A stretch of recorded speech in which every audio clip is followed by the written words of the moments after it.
Hoy tenemos para conversar una persona con mucha carreta, con mucha capacidad de contar, de interpretar, de analizar, que se llama Enrique Gómez Martínez. Viene de una familia de rancia, tradición conservadora, pues sobra todo comentario, pero ha sido siempre unos conservadores que yo diría que han tenido unas posiciones propias. Pues tienen la disciplina con el partido, pues tienen la libertad de pensar y de opinar. Y han sido capaces de marcar tendencias o disidencias, como se quiera llamar, dentro del partido conservador. Y hoy, Enrique, entre comillas, es heredero porque revivió en todo este proceso de levantar muertos políticos, perdone la expresión, sí, con la fuerza política que armó su tío Álvaro Gómez. Correcto. Salvación Nacional. Un nombre lleno de contenido. Eso solo daría para que habláramos mucho rato. Y él es hoy el presidente de Salvación Nacional y le está metiendo el julepe, como decimos en Antioquia, duro a eso. ¿Vos crees en la política como hoy la tenemos? Para meterle tanto entusiasmo no es porque estabas vos de desocupado, estás viendo ahí posibilidades, ves un pensamiento conservador que pueda revivir, renacer, refrescarse, sintonizarse con las realidades tan complicadas que hoy vivimos y a veces casi tan a contrapelo de lo que era la política tradicional. ¿Vos te sentís cómodo donde estás haciendo política? Hombre, si uno se sintiera cómodo haciendo política, ya la tendría de oficio y ya estarían en los mercaderes de la política. Ya estabas compuesto, sí, con todo ya eso, estaría acomodado. Estaba en el negocio político. O estaría guardando silencio por conveniencia o hablando cuando alguien necesita que uno hable. No, yo creo que la política es incómoda, debe ser incómoda para el que lo hace. Precisamente, y para muchos, y hay que incomodar a muchos. Y hay que incomodar a muchos, precisamente invocando lo que muchas veces no pasa en este país. Debates sobre situaciones, misiones y visiones del Estado que no se están dando, y por eso cuando tuve la oportunidad de revivir a Salvación Nacional, lo hice bajo la convicción de que había que hacer dos cambios grandes en la política del país. Uno, el orgánico, es decir, tratar de volver a construir una organización política con buenas reglas, con buenas conductas, y pues ahora en las elecciones territoriales tenemos representantes electos de Salvación Nacional en 88 municipios del país, en más de 12 departamentos. Lanzamos más de 3.000 candidatos en 300 municipios y hemos ido avanzando. Tenemos alcaldes coavalados en capitales como Villavicencio, como Bucaramanga, un diputado de oposición en Bolívar, y hacemos parte del ejercicio democrático electoral con enorme dificultad, como usted dice, en un entorno muy degradado de la acción política. Y desgastado, y la gente oye hablar de la política y como que conmigo no es, que no debe ser así, sí, pero por algo está pasando lo que está pasando. La gente no le coge bronca gratuitamente. Porque la praxis se ha degenerado, pero también el vacío en la representación de unas ideas que para mí son parte de un legado, como tú decías, de Álvaro, de mi padre, en alguna medida en muchos temas también de Laureano, que yo no veo representadas en el espectro político. No veo a nadie comprometido con esas ideas y un espectro político que empieza a perder visiones por comodidad, por cancelación, por acomodo a un rol del Estado que es grandilocuente, omnipresente, expansivo. Yo creo que eso afecta a la democracia. La democracia se nutre de la diversidad. Y por eso también sentíamos cuando revivimos Salvación Nacional que había que entrar a defender esas ideas. ¿Usted qué lo llevó a pensar, hombre, tenemos que retomar esta propuesta, que es una propuesta con la cual se ha identificado tu familia? ¿Qué viste? ¿Como un llamado, como una oportunidad o como un llamado que le dicen a uno, Enrique, por favor, coja esta antorcha? Como un conservador católico, uno tiene que creer apostólico y romano. Y claro, apostólico y romano tiene que creer en la providencia. Yo no busqué esta oportunidad. El partido renace en el marco de un litigio estratégico de la familia Galán para recuperar la personería del nuevo liberalismo. A ellos les abrieron el camino. Y en esa tipicidad que está establecida en la Corte Constitucional en una sentencia, cabía la situación que padeció mi tío y mi padre con el asesinato de ¿Y Álvaro vos eso lo comentaste con otro? ¿Fue como una decisión intuito personal? Veo esta posibilidad, hay esta tarea inconclusa, continuemos. He tenido como gran compañero a mi hijo mayor, Nicolás Gómez, que es politólogo y comunicador, cree en el proyecto, y muchos amigos cercanos que añoran lo mismo, añoran una política hecha de una manera distinta y añoran la discusión alrededor de unas ideas como las que nosotros Estaban ya proponemos. como entregados y vos les reavivaste la llama de la esperanza, digamos. Mira que si es posible, Por lo menos hagámosle, abrirle el espacio a unas ideas que nadie estaba defendiendo. Quien era titular o tributario principal de esas ideas es un partido vacío de ideas que es el Partido Conservador. No, eso, y me hables que yo también te puedo decir, Entonces, chao candado. Esa es una cooperativa electoral Sí. de mutuo beneficio, Sí. en donde las ideas no tienen ningún espacio. Es una vaina que yo digo mucho. Pasó de ser los políticos al servicio del partido a ser el partido al servicio de unos políticos. Que se supone que los políticos están para empujar el partido, para hacer la campaña, para enriquecer el debate. Pero ahora es el partido para garantizar los nombramientos. Se volteó la arepa, la torta. La matrícula es puramente instrumental. Obviamente eso no solo pasa en el Partido Conservador, No. afecta al Partido Liberal. No, y un poco en el mundo, pues, además. Lo que hablábamos ahora, obvio con niveles diferentes de intensidad, pero creo no exagerar cuando uno podría decir que de las realidades sociales, institucionales fundamentales en la vida de una sociedad que está hoy en crisis es la política en general y los partidos. No que se van a acabar, pero como que la realidad los ha ido dejando un poco al margen. Yo creo que hay necesidad de hacer, y uso mucho una expresión del Papa Juan XXIII, el ayornamiento, el poner a tono estas nuevas realidades políticas con estos tiempos nuevos, que fue lo que hizo el Papa con la Iglesia del Concilio Vaticano II, una iglesia medieval, y la puso a jugar por lo menos en un siglo XX. Tenemos que poner la política a jugar en este siglo XXI. Pero es que yo creo que hay tres estoy dimensiones. echando una cháchara muy larga. Válido, es indudable que el aspecto orgánico es importante. Tú hablas de los partidos. Los partidos sí tienen que actualizarse, los partidos tienen que ser más dinámicos, utilizar las herramientas digitales y tener de alguna manera un resurgimiento donde lo importante sea la defensa de su doctrina y no la atención de los intereses de la clase política. En eso estamos de acuerdo. El tema sobre la decadencia de la política no lo comparto. Yo creo que al contrario, para mí, que llevo 2 años volviendo a la política, a pesar de haber nacido y crecido en un medio muy político como mi familia, hoy nunca ha sido la política en mi vida. Yo tengo 56 años. Nunca he visto la política más importante que hoy. Importante, necesaria, de acuerdo. Todo es el que mundo si está hablando algo de política se necesita hoy, sería tener una buena política. Yo creo que las grandes crisis que estamos viviendo, casi como sociedad global, es una crisis de la política como la hemos vivido, más allá que de los partidos. Porque es que los partidos podemos quedar puramente en la organización formal, sino el espíritu, lo que le da contenido, lo que le da razón de ser a la actividad política, que es la propuesta, ¿cierto? Y la propuesta necesita una estructura para operar, los partidos, la organización. Pero también necesita una cotidianidad. Pero eso está en crisis. No estoy de acuerdo. Hoy, me gusta que no estés de acuerdo. Hoy, por ejemplo, se nos acaba la conversación. Hoy, por ejemplo, la crisis de la democracia colombiana que representa y está materializada en el gobierno de Gustavo Petro hace que la política vuelve a ser un tema de lo cotidiano.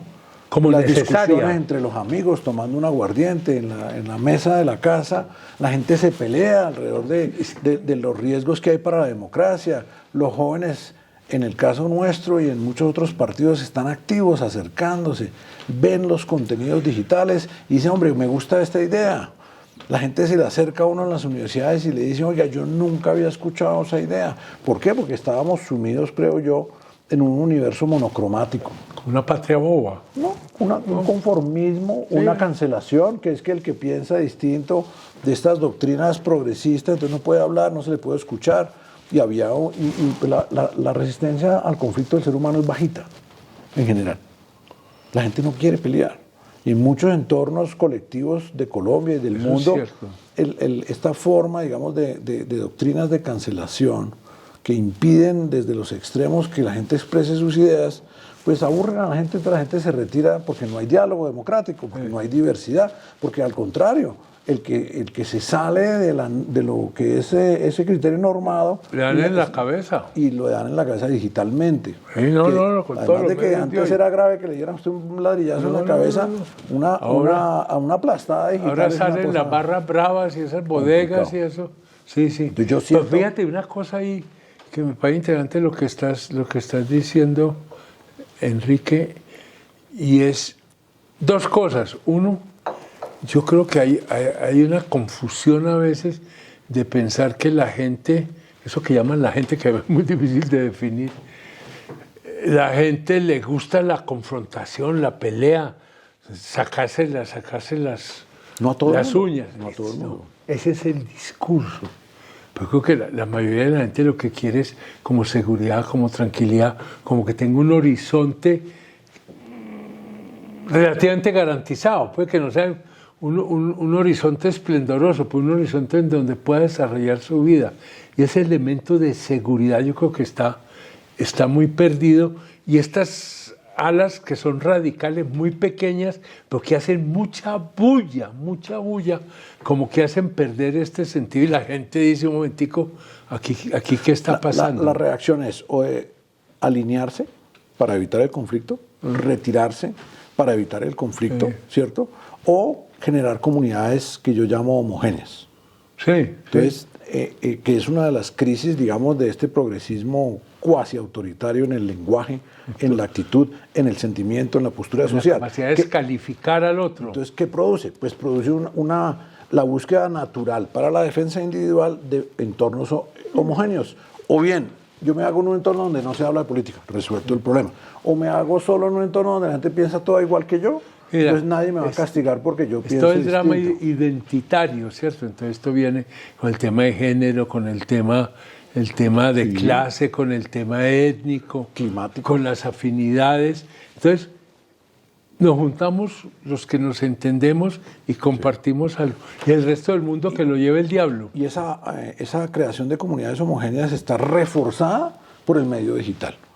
Porque el algoritmo de alguna manera interpreta las creencias del usuario hacia un grupo homogéneo de contenido o de amigos. Y te empieza a hacer él mismo a tejer los puentes.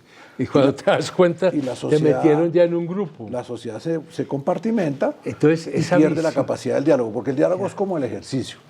Si usted no hace ejercicio cardiovascular, pues termina engordando, se vuelve sedentario y se debilita el corazón.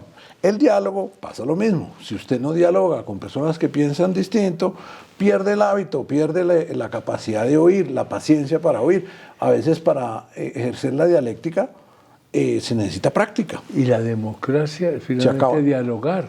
Pero la democracia no es imponer, con todo respeto.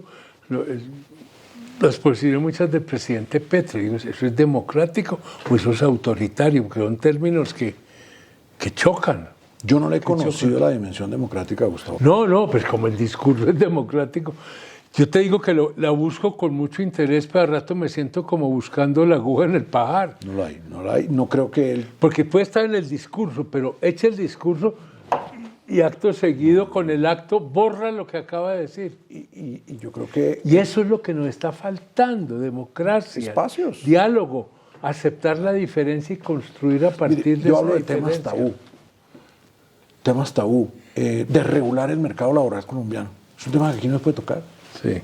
No, yo digo, vea, hay que eliminar el salario mínimo, diversificarlo. Y explicarle el por qué. Hacer las prestaciones laborales flexibles, negociables, aperturar el mercado en términos de ingreso básico. Es una necesidad urgente en un país que para algunos estiman más del 70% de informalidad. Exacto. El DANE arranca en el 55 y de ahí para adelante usted encuentra un poco de estudios que dicen, o sea, una doctrina laboral, un estatuto laboral que produce el 60 al 65% de informalidad es fracasado. Es que fíjate una cosa, Enrique, que a mí me llama mucho la atención. Uno mira estas reformas laborales que están planteando y es la reforma laboral para un mercado formal que ya no existe. Pues la fuerza sindical, 20, sí, pero no es representativo. La fuerza sindicalizada en Colombia creo que es el 8%. No, menos del 2%. Bueno, yo me quedo con el 8% y aún así es una cifra dramática, ¿cierto? Yo recuerdo, pues, antes cuando tenía el pelo negro, aquí habían empresas, habían sindicatos, había organizaciones. ¿Usted no nació así con el pelo blanco, no? No, yo es que me lo tiño. Yo es que me lo tiño. Entonces, ahí sí había un sector de economía formal que tenía una capacidad grande. Entonces, porque la informalidad básicamente seguía por ahí escondida en el mundo rural. En la medida en que ese mundo rural fue llegando, esa informalidad, esa precariedad, ese subempleo rural se urbanizó. Y no hemos podido manejar eso. Y seguimos pensando en una política laboral para trabajo formal. No, y para unos paradigmas que ya no existen. Entonces, empleo de por vida. El tema de una Colombia donde teóricamente en un mundo idealizado el trabajador era el extremo débil de la relación, entonces debía ser ultra paternalista, protectora, sí. Con las normas de orden público, un contrato lleno de rigideces y de protecciones.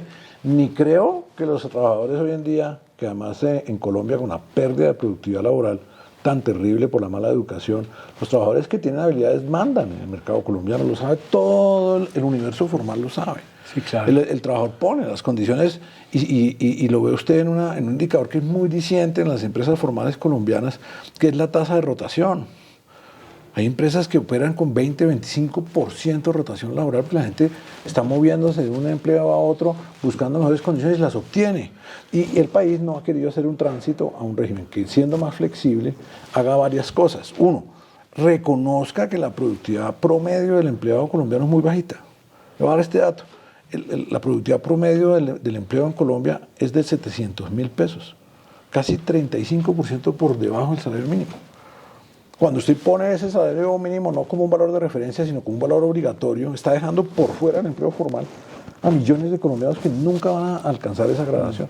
El grueso de los jóvenes deben poder entrar por algún lado al mercado laboral. Cuando usted impone un salario mínimo como el que tenemos hoy en día, tan alto, ¿sí? Notoriamente alto, ¿en relación con qué? Con Colombia misma, con esa enorme masa informal que trabaja en el campo, que trabaja en artesanía, que trabaja en el rebusque, sino tampoco compite con los países que generan manufactura de valor agregado con los cuales podríamos competir en exportaciones. Entonces usted fija un piso mínimo completamente irreal y deja un jurgo de gente por fuera de una ruta de acceso. En todas las economías del mundo, no importa, el joven está en el principio de la escala de acumulación patrimonial y lo más importante es que haya alguna puerta de entrada. Esas se las estamos cerrando con ese tipo de rigidez. No, lo que estás diciendo es un tema que en Colombia no puede tocar. Porque es que el mundo laboral no es un mundo congelado. Aquí están los que son y los demás no existen. Entonces todo el mundo es pobre toda la vida y todo el mundo es rico toda la vida. Eso es falso. Y esto es un proceso. La gente se mueve. Es un proceso. El mercado laboral en Colombia está congelado. Hay que dinamizarlo. Para bien de la economía, para bien de la gente que trabaja, para bien de los jóvenes, para bien de la sociedad para como un todo. estimular la productividad. Porque es que uno de los grandes problemas del país es que el país no compite a nivel internacional. Para darle una idea, de los últimos 21 años, en 20 años hemos reducido el volumen de exportaciones de valor agregado. Cuando yo era joven, nos conocimos en síntesis económica, por allá en la década de los 90, más o menos el 50% de las exportaciones colombianas eran de valor agregado y el 50% de materias primas. Hoy nuestra proporción es 70% de exportaciones de materias primas y solo el 30% de exportaciones Vamos como el cangrejo de para atrás. Vamos de para atrás. Sí. Y ese cuento de la reindustrialización es fundamental, pero no es reindustrializar tratando de montar aquí el modelo de industrialización de hace 30 años. Nadie sabe además qué es, porque nadie lo ve. Por eso, pero discutámoslo. Yo creo que la reindustrialización eso hay que discutirlo, hay que pensarlo en términos de hoy. Requiere tres elementos que no se hablan en este gobierno. Uno, una transformación radical de la educación, que es otro tema tabú aquí. Y yo lo he dicho, lo dije en la campaña presidencial del 22 y lo digo todos los días. Hay que acabar con me jode. ¿Con qué? Me jode. ¿Con qué? Me jode. Me jode de joder. No, sí, claro. No es FECODE. Hay que perdóneme. acabar con FECODE, el sindicato. FECODE. ¿FECODE me jode o qué? Claro. Ese es mi lema. No te lo había entendido, perdón. Claro, pero por eso yo No, en vez de hablar de sé FECODE, de qué estás hablando. hablo de me jode por una razón muy sencilla. Mire, la Red Pública de Educación en Colombia, básica e intermedia, controla el 80% de los educandos del país. No. De ese 80%, Juan Manuel, de los educandos bajo el control de FECODE, el 80% no pasa a saber 11. No pasa. El 80% de nuestros educandos se raja en comprensión lectora y en aritmética básica. Casi que le da En mejor a 11. los estudiantes que a los maestros. En 11. Los estudiantes no estoy de salen del acuerdo. sistema. Ahora, no se los trata que de no. arrasar con los maestros. No, hay que cambiar. Póngase a la altura del compromiso Y es que- te tienen que capacitar y te tienen que dinamizar La Federación un mundo Sindical que está representa a unos absolutamente... viejitos que tienen doble asignación, con un promedio etario altísimo. Tienen doble asignación porque se pensionan y siguen con la plaza, una de las mega conquistas Sí, laborales señor, de la eso es- Convención Colectiva de FECODE. Están completamente desconectados de la juventud. Mire, en la encuesta del Ministerio de Educación, la primera razón de deserción escolar en Colombia es me aburro.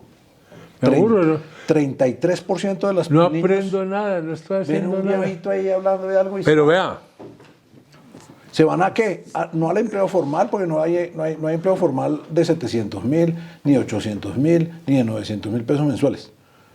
Se van a la informalidad pura, porque nadie los va a emplear al formalmente. rebusque, mi querido, a ganar en la vida como pueda.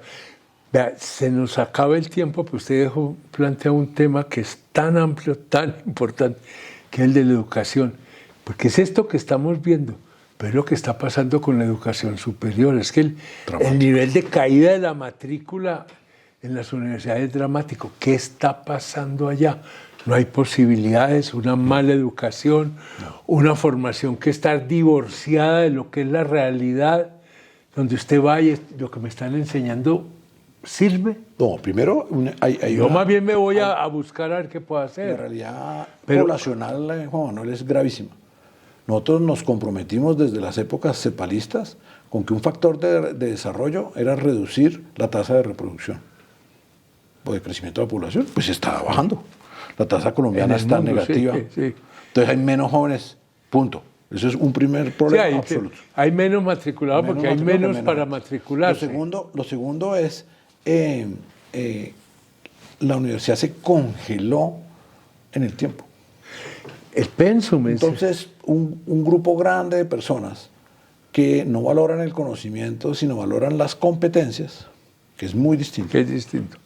Porque necesitan salir a producir, porque tienen un hijo, porque tienen que ayudar al papá, porque les aburre estudiar, porque tienen bajísima comprensión lectora. Es que usted no puede tener universidades llenas de gente que no lee. Yo he estado con decanos de universidades públicas que me dicen, hombre, pasamos 6 semestres nivelando a los pelados. Imagínese. Y 4 o 5 Ahí está semestres tanto. de formación profesional, porque el resto es enseñándoles a leer. A leer, sí, Y usted quiere tener universidades llenas cuando la educación intermedia pública en Colombia le entrega analfabetas funcionales. No es posible. Entonces tengo un jurgo de cupos en la educación pública y privada para gente que mira con recelo el conocimiento porque se le dificulta. Y en cambio quiere una competencia porque quiere salir a hacer mercado, porque quiere tener una casa, quiere tener una moto. Entonces buscan competencias. Y las universidades en Colombia se han negado a formar en competencias. Le voy a dar este dato que es Y verídico. con hoy tenemos que cerrar acá. Hace 3 años, la Universidad Nacional todavía prohibía la formación en competencias, porque consideraba desde su cúpula intelectual universitaria que eso era un negocio maldito, y la gente demandando eso. Entonces las universidades caen por eso. Y después están los ninis, ni estudio ni trabajo. Ni trabajo. ¿Por qué? Porque hemos creado una sociedad 20 años de subsidios monetarios no condicionados que generan un espacio para la improductividad. Y yo, si no quiero ser productivo, ¿para qué quiero el conocimiento? Para nada. Si tengo garantizado el sancocho, ¿Para qué estudio?